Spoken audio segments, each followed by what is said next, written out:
다 함께 사도신경하심으로 8월 15일 화요일 에바다교회 오늘을 여는 말씀 시작하도록 하겠습니다. 나는 전능하신 아버지 하나님 천지의 창조주를 믿습니다. 나는 그의 유일하신 아들 우리 주 예수 그리스도를 믿습니다. 그는 성령으로 잉태되어 동정녀 마리아에게서 나시고 본디오 빌라도에게 고난을 받아 십자가에 못 박혀 죽으시고 장사된 지 사흘 만에 죽은 자 가운데서 다시 살아나셨으며 하늘에 오르시어 전능하신 아버지 하나님 우편에 앉아 계시다가 거기로부터 살아있는 자와 죽은 자를 심판하러 오십니다. 나는 성령을 믿으며 거룩한 공교회와 성도의 교제와 죄를 용서받는 것과 몸의 부활과 영생을 믿습니다. 아멘. 하나님께서 오늘 우리에게 주신 말씀은 신약성경 247페이지 로마서 6장 15절에서 23절까지의 말씀입니다. 신약성경 247페이지 로마서 6장 15절에서 23절까지의 말씀입니다. 다 찾으셨으면 함께 읽도록 하겠습니다. 그런즉 어찌하리요 우리가 법 아래에 있지 아니하고 은혜 아래에 있으니 죄를 지으리요 그럴 수 없느니라. 너희 자신을 종으로 내주어 누구에게 순종하든지 그 순종함을 받는 자의 종이 되는 줄을 너희가 알지 못하느냐. 혹은 죄의 종으로 사망에 이르고 혹은 순종의 종으로 의에 이르느니라. 하나님께 감사하리로다. 너희가 본래 죄의 종이더니 너희에게 전하여 준 바 교훈의 본을 마음으로 순종하여 죄로부터 해방되어 의에게 종이 되었느니라. 너희 육신이 연약함으로 내가 사람의 예대로 말하노니 전에 너희가 너희 지체를 부정과 불법에 내주어 불법에 이른 것 같이 이제는 너희 지체를 의에게 종으로 내주어 거룩함에 이르라. 너희가 죄의 종이 되었을 때에는 의에 대하여 자유로웠느니라. 너희가 그때 무슨 열매를 얻었느냐. 이제는 너희가 그 일을 부끄러워하나니 이는 그 마지막이 사망임이라. 그러나 이제는 너희가 죄로부터 해방되고 하나님께 종이 되어 거룩함에 이르는 열매를 맺었으니 그 마지막은 영생이라. 죄의 싹은 사망이요 하나님의 은사는 그리스도 예수 우리 주 안에 있는 영생이니라. 아멘. 우리는 예수 그리스도의 부활의 은혜로 이제는 하나님의 자녀가 되었습니다. 그리고 하나님께서 이루시고자 하는 하나님의 나라를 섬겨가는 그리스도의 종으로서 부르심을 받았고 그 은혜 가운데 살아가고 있습니다. 사도 바울은 오늘 우리에게 의의 종, 그리스도의 종으로 살아가는 것이 무엇인지에 대해서 설명해 주고 있습니다. 그리스도의 종이 된다는 것이 무엇인지, 그리스도의 종으로서 살아가는 것은 무엇인지에 대해서 우리에게 설명해 주고 있습니다. 15절의 말씀입니다.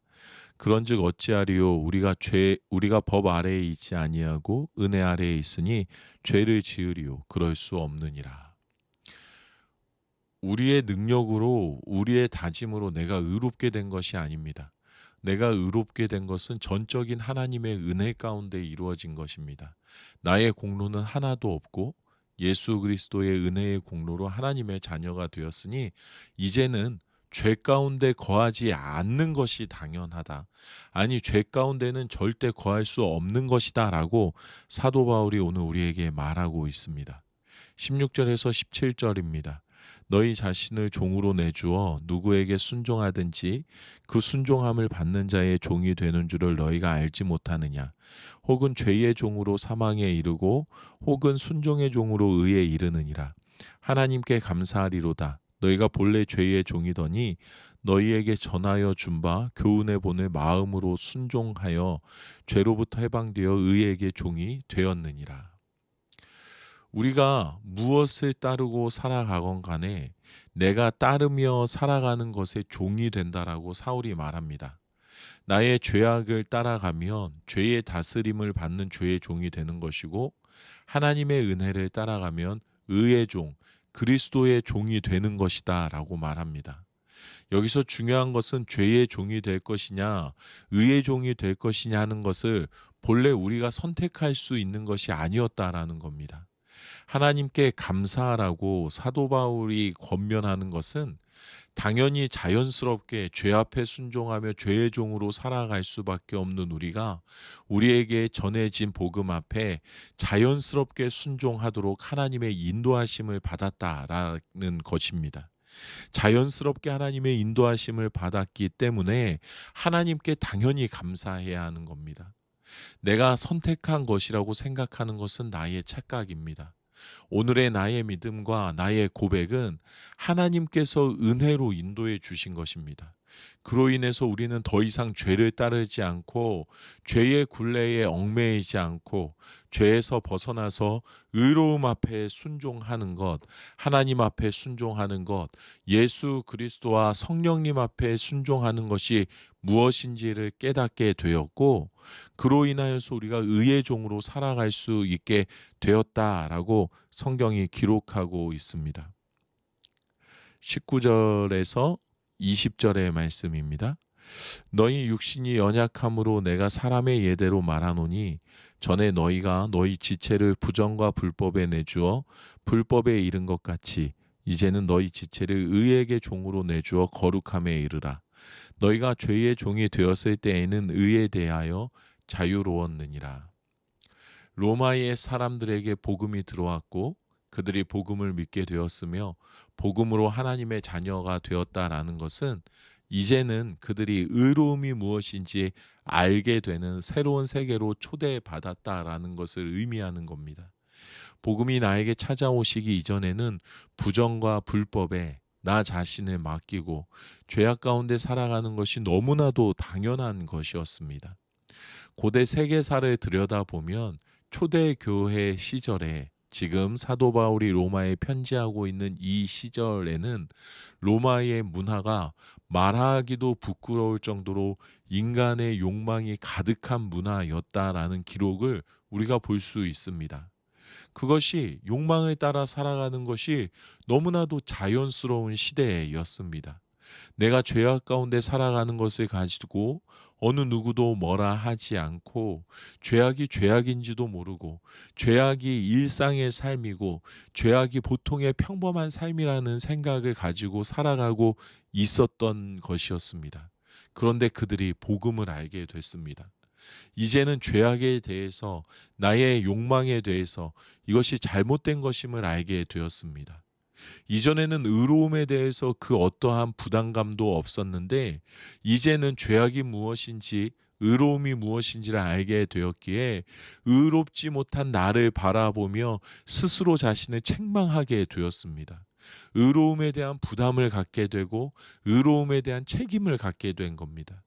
사도 바울은 이전에 자연스럽게 죄악이 정답인 줄 알고 따라갔던 삶의 길이 있었던 것처럼 이제는 너의 모든 몸과 마음을 예수 그리스도 앞에 다 내어드리고 의의 종으로 살아가야 한다라고 말씀하고 있습니다. 이제는 나의 모든 것을 그리스도 앞에 내어드리며 살아갈 때에 우리에게 허락되어지는 거룩함이라는 그 선물, 그 은혜를 누려야 한다라고 사도 바울이 말하고 있는 겁니다. 21절에서 23절입니다. 너희가 그때 무슨 열매를 얻었느냐? 이제는 너희가 그 일이 부끄러워하나니 이는 그 마지막이 사망임이라. 그러나 이제는 너희가 죄로부터 해방되고 하나님께 종이 되어 거룩함에 이르는 열매를 맺었으니 그 마지막은 영생이라. 죄의 싹은 사망이요 하나님의 은사는 그리스도 예수 우리 주 안에 있는 영생이니라. 아멘. 사도 바울이 말합니다. 너의 욕망을 쫓아 살아갔을 때에 아무렇지 않게 죄악으로부터 죄악의 한복판에 서서 그 길을 따라 살아가게 될 때에 네가 누리고 얻게 된 것이 무엇이냐라고 묻습니다. 그리고 그 마지막에 무엇이 남았느냐라고 묻습니다. 로마의 성도들이 의로움을 알게 되었을 때 그들은 이전의 삶의 모든 방식들 가운데 부끄러움을 느끼고 있었습니다. 의로움 앞에 나의 모습이 비춰지니 부끄러움을 깨닫게 된 겁니다. 선악과를 따먹은 아담과 하와가 하나님의 의로우심 앞에 거하게 되었을 때 자신들의 벗음이 부끄럽게 느껴질 수밖에 없었던 것처럼 하나님의 은혜 앞에서 나의 지난날의 모든 죄악이 부끄럽게 느껴지는 상황 가운데 로마 교인들이 있었습니다. 사도 바울은 그 부끄러움의 끝은 사망일 뿐이라고 말합니다. 그리고 이제는 그리스도의 종, 의의 종, 거룩함에 이르는 하나님의 자녀로서의 삶에 대해서 고민하고 그 길을 걸어가고 그 길에 이르기 위하여서 힘쓰기에 우리가 이르게 될 곳은 영생뿐이다라고 말하고 있습니다. 죄는 결국엔 우리를 죽음으로 몰아가게 되겠지만 하나님의 은혜를 우리는 그리스도의 종으로 인도하시고 그리스도 안에서 영생을 누리게 하신다라는 것을 사도 바울이 오늘 말씀을 통해서 우리에게 들려주고 있습니다. 그리스도의 종이 되어가기 위해서 하나님께서 기뻐하시는 그의 거룩한 의의 종이 되어가기 위해서 우리가 생각해야 하는 것이 있습니다. 그것은 나의 마음이 어디를 향하고 있으며 나의 마음의 중심에 무엇을 두고 있는지 끊임없이 우리가 들여다보는 것, 이것이 나에게 꼭 있어야 한다는 것을 우리가 잊지 않아야 합니다. 우리는 상황에 자연스럽게 집중하게 됩니다. 보여지는 현상에 자연스럽게 당연하게 집중하게 됩니다. 힘든 일이라고 여겨지면 그것이 그냥 내 마음에 힘든 일로 자리 잡히게 됩니다. 슬픈 일은 있는 그대로 슬픈 일로, 아픈 일은 있는 그대로 아픈 일로, 답답하고 짜증나는 일들은 그냥 답답하고 짜증나는 그 감정 그 자체로 내 마음에 자리 잡히게 됩니다. 이것이 전혀 이상하지가 않습니다. 당연한 일인 것처럼 느껴집니다. 그리고 그 감정과 그 생각에 완전히 빠져들어서 나의 모든 것들이 내 중심에 자리 잡은 감정을 따라서 중심이 향하고 있는 그 생각을 향하여서 쫓아가는 삶을 살 때가 참 많이 있습니다. 그런데 의의 종, 거룩함을 따르는 종은 보이는 현상과 내 마음을 동일시하지 않습니다.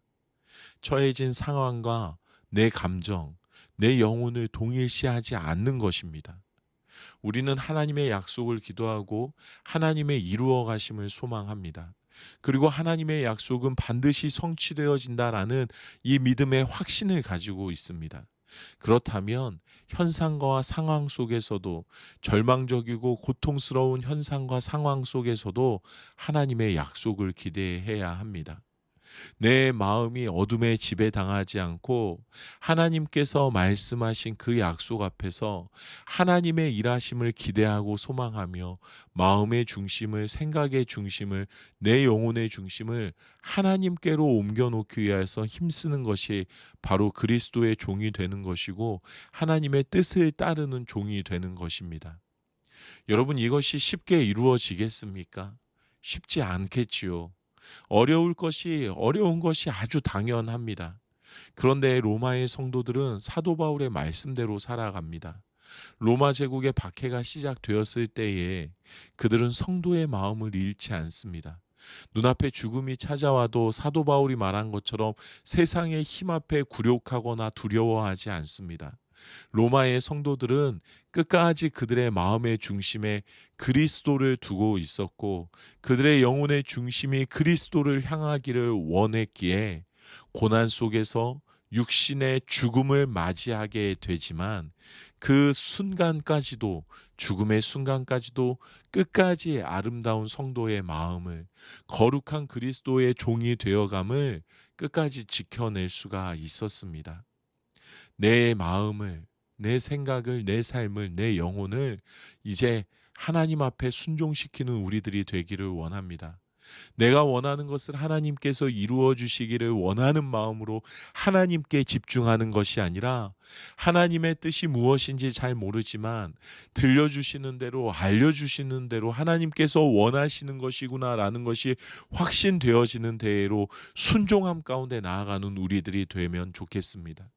누가 보더라도, 누가 생각하더라도, 나 자신이 스스로 생각해도 내가 하나님의 뜻 앞에 순종하고 있구나. 내가 거룩함을 따라가려고 오늘도 힘쓰고 있구나라고 스스로 고백할 수 있는 우리의 삶이 되기를 소망합니다. 이제는 하나님의 기쁘신 뜻이 무엇인지 우리가 분명히 알고 있습니다. 하나님의 기쁘신 뜻을 외면하지 않고 하나님의 그 기쁘신 뜻 앞에 순종하며 살아가는 우리가 되기를, 그로 인하여서 의의 종이다, 하나님께서 기뻐하시는 자녀이다라고 하나님의 기쁨이 되어가는 우리 모두가 되기를 우리 주님의 이름으로 축복합니다. 이 시간에 우리 함께 기도하도록 하겠습니다. 세상이 알려주는 길, 나의 만족이 있는 길, 당연하고 평범한 길을 걸어가는 것이 아니라 내 마음이 향하고 있는 복음, 내 삶이 향하고 있는 복음, 내 영혼이 바라고 있는 복음을 향하여서 걸어가는 삶이 되게 하여 주시옵소서. 마음과 생각과 영혼의 중심에 하나님의 사랑과 은혜를 담아내고 살아가게 하여 주시옵소서라고 우리 함께 기도하겠습니다. 우리 가정을 위해서는 세상이 주는 기쁨이 아닌 하나님 안에서 허락되어지는 은혜의 기쁨을 누릴 줄 아는 가정 되게 하여 주시옵소서. 온 가족이 하나님 앞에 더 순종하는 가정 되게 하여 주시옵소서라고 기도하겠습니다. 우리 교회를 위해서는 먼저는 이번 여름 우리 안에 하나님의 뜻들을 우리 다음 세대들에게 이루어 가신 하나님께 감사하는 기도를 먼저 하면 좋겠습니다. 하나님의 뜻대로 우리 안에 하나님의 놀라운 사랑과 은혜를 또다시 회복할 수 있게 하여 주셔서 감사합니다라고 우리 함께 고백하겠습니다. 또 기도할 것은 우리의 자랑을 위해 존재하는 교회가 아니라 하나님의 뜻을 따라가며 하나님 뜻 가운데 세워져 가는 교회 되게 하여 주시옵소서. 또 하반기에 있을 임직식이 순조롭게 진행되어지고 임직자들이 의의 종으로 세워지는 역사가 있게 하여 주시옵소서라고 우리 함께 기도하겠습니다. 이 나라를 위해서는 정쟁에 열을 올리는 정치인들이 아니라 더 나은 나라를 이루어 가기 위해서 국민과 나라 앞에 자신을 내어놓고 순종하는 정치인들 되게 하여 주시옵소서라고 기도하겠습니다. 또 특별히 오늘은 광복절입니다. 하나님께서 이 땅에 광복의 은혜를 허락하여 주시고 우리로 하여금 부흥하는 나라로 세워주신 것처럼, 그때가 있었던 것처럼 또다시 하나님께서 허락하시는 광복의 은혜, 부흥의 은혜가 이 땅 가운데 가득 넘치게 하여 주시옵소서.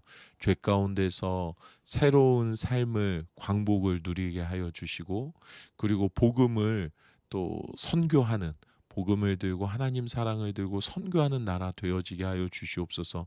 그 부흥의 때가 다시금 임하게 하여 주시옵소서라고 우리 함께 기도하겠습니다. 또 기후변화로 인해서 고통을 겪고 있는 이들에게 하루속히 도움의 손길이 임하게 하여 주시옵소서라고 우리 아파하는 마음으로 함께 기도하도록 하겠습니다. 오늘 공동체 기도는 우리 명선호 목사님 위해서 함께 기도하겠습니다. 명선호 목사님은 송도 예수 소망교회에서 사역하고 계시고 우리 손한이 간사님 남편이시기도 하시고 또 우리 유아 하유리의 아빠이십니다. 우리 명선호 목사님의 기도 제목입니다. 개인의 기도 제목입니다. 시선을 하나님께로 향할 수 있게. 가정을 위한 기도 제목입니다. 하나님께서 허락하신 자녀를 잘 돌볼 수 있게. 삶의 현장을 위한 기도 제목입니다. 영혼을 사랑하는 마음으로 사역할 수 있게. 교회를 위한 기도 제목입니다. 영혼에 관심 갖고 사랑을 나누는 교회 될 수 있게. 사회와 나라와 온 세계를 위한 기도 제목입니다. 소외되고 낮은 곳에 그리스도의 빛이 닿기를 이라는 기도 제목 가지고 계십니다. 우리 명선호 목사님, 하나님께서 기뻐하시는, 하나님께서 정말 사용하시기를 즐거워하시는 그러한 목사님 될 수 있도록 위해서 우리 함께 기도하겠습니다. 하나님 앞에 더 정직하고 또 교회와 또 성도들 앞에 성실하게 하나님 사랑으로 섬기는 목사님 되시게 해달라고 기도해 주시고, 또 생각나시는 대로 우리 손한이 간사님과 유아 하율이 위해서도, 또 우리 최준숙 집사님 위해서도 우리 함께 기도하면 좋겠습니다. 또 여러분 각자의 기도 제목을 놓고 기도하시고 주기도문으로 이 시간을 마치도록 하겠습니다. 함께 기도하시겠습니다.